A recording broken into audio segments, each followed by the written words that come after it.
এখনো স্বামীর শখ আছে নাকি? আমার অবস্থা দেখেন না কিরকম। বিয়ের দাবিতে দাদির অনশন, পাল্টে যাচ্ছে প্রেম প্রীতির বয়স, দাবি আদায়ের কৌশল।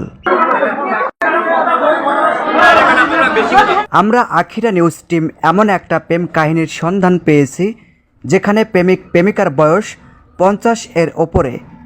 প্রেমিকার ছেলের ছেলে অর্থাৎ নাতি নাতনির দাদি তিনি কেন এই বয়সে বিয়ের দাবিতে অনশন করছে প্রেমিকের বাড়িতে, এমন সংবাদ পেয়ে আমরা দ্রুত ঘটনাস্থলে ছুটে গিয়ে যা জানলাম আসুন শুনে আসি তাদের মুখে। গেটের দরজা লাগাইছি, ঘরের দরজা লাগাইছি, লাগিয়ে আমি শুতেছি।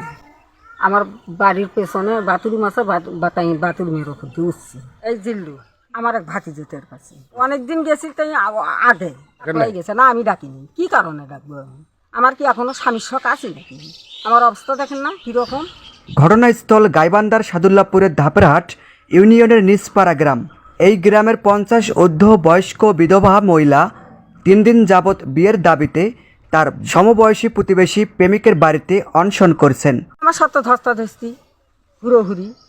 আমার এক এই জায়গা ওই দরজাতে আমি বসছি না, আমাকে একটা কারাল দিয়ে ঘুঁতো মারছে। সেটা তোমার দেখানোর মতন নয়, ঘুঁতো মারছে। আর আমাকে একজনে ধাক্কা দিয়ে ফেলে দিছে। এলাকাবাসী সূত্রে জানা যায় একই গ্রামের এমাজ উদ্দিন আকন্দের পুত্র জিল্লুর রহমান নিকটতম প্রতিবেশী মৃত মধু প্রামাণিকের স্ত্রী শেফালি বেওয়ার সাথে দীর্ঘদিন ধরে প্রেমের সূত্র ধরে অবৈধ সম্পর্কে লিপ্ত হয়।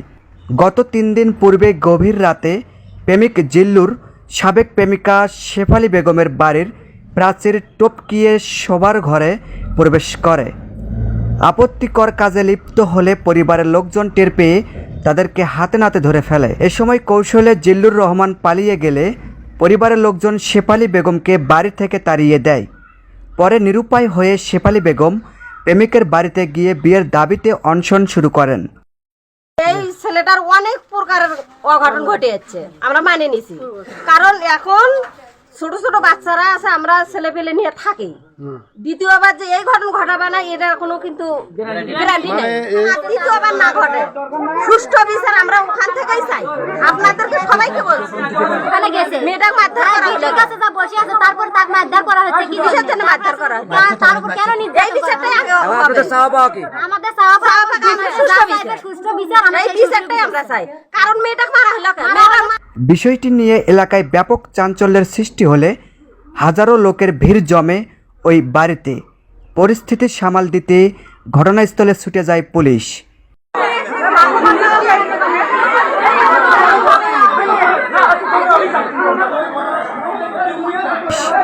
এ নিয়ে দফায় দফায় দেন দরবার চলে, কিন্তু কোনো সুরাহা হয়নি। পাঁচের মধ্যে ঝাঁপ মারলি, ঝাঁপ মারার সময় দেখছিলে? হ্যাঁ, ঝাঁপ মারলি আমার ভাতি যে আছে তাই হলে দেখছে, এই আমরা কভার পারবো। এলাকার লোকজন জানান জিল্লুর রহমান একজন নারী লোভী, ইতিপূর্বেও একাধিক নারী ঘটিত ঘটনা ঘটিয়েছে। তার সুষ্ঠু বিচার দাবিতে ফুঁসে উঠেছে এলাকাবাসী। আমি চাচ্ছি যে গ্রামে আমার যে আছে মহল্লাবাসী সবাই আছে, এখানে ওনারা যে সুষ্ঠু বিচারটা আমাকে করে দেবে ওটাই আমি মাথা পেতে মেনে নেব। পূর্বে ওই অনেক ঘটনাই ঘটেছে, শুধু এটাই নয়, এলাকার ভিতরে এই অনেক ঘটনা ঘটেছে। শুধু এইভাবে পিস পায়ে পায়ে খালি অন্যরকম ভাবে টাকা দিয়ে মীমাংসা করছে। প্রেমিকা দাদি শেফালি জানান জিল্লুর দীর্ঘদিন থেকে আমার সাথে এমনটা করছে, এখন আমার ঠাঁই মিলছে না। ছেলের বাড়িতে এমনকি বাবার বাড়িতেও সেও আমাকে গ্রহণ করছে না। এই বয়সে আমি কোথায় আশ্রয় নেব? আমি সুবিচার চাই। আমার চাওয়া পাওয়া আমি করছি বলে আমার বেটা উঠতে দেবে না, আমার ভাই আছে তাইও উঠতে দেবে না বাড়ির সমাজ ছাড়া। তো এখন আমার ব্যবস্থা কি করা নাকবি সেটা আমার তো ভরা। আমি এই অবস্থায় তো মানুষের বাড়ির কাজকামও করে খাবার পাবালি, আমি এই অবস্থায় করে যাবো? তারা দরজা দিয়ে থুছে, আমাকে উঠতে দেবে না তার বাড়ি। হয়েছে বিচার হয়েছে, বিচারে কোনো রেজাল্ট আসতেছে না। আমার ব্যবস্থা কোনটা আছে সেটা করে দিবি, বিয়ে না করে যাটা কোথায়। ধাপরাট পুলিশ তদন্ত কেন্দ্রের ইনচার্জ শুকুর আলী জানান পরিস্থিতি সামাল দিতে আমরা ঘটনাস্থলে গিয়েছি, কিন্তু কোনো পক্ষই লিখিত অভিযোগ করে নাই। একে একে ঘটনা কিংবা দুর্ঘটনা আপনাদের মাঝে তুলে ধরছি আমরা আখিরা নিউজ টিম।